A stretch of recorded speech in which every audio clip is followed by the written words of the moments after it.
بسم الله الرحمن الرحيم. اللهم يا فارج الهم ويا كاشف الغم فرج عنا وعن جميع المسلمين.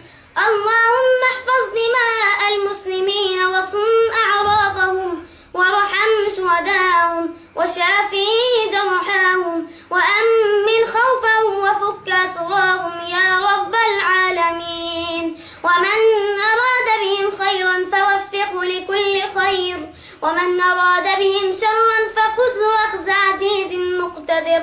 اللهم إنا نشكو إليك من مساجد هدمت، ومن أعراض انتهكت، ومن أطفال يتمت، ومن نساء ثكلت يا الله. اللهم عليك بطاغية الشام بشار ومن والاه، فإنهم طغوا في البلاد فأكثروا فيها الفساد، فصب عليهم يا جبار صوت عذاب. اللهم زلزل الأرض من تحت أقدامهم يا رب العالمين.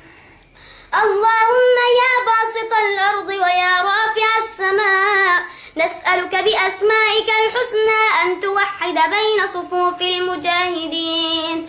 اللهم عليك بروسيا والصين وإيران وحزب الله، فإنهم اعتدوا علينا يا الله.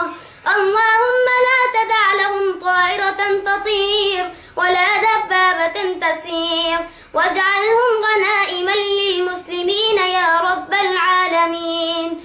اللهم وحد بين صفوف المجاهدين وقوي عزائمهم وأيدهم بنصر من عندك يا رب العالمين. وصلى الله على نبينا محمد وعلى آله وصحبه وسلم.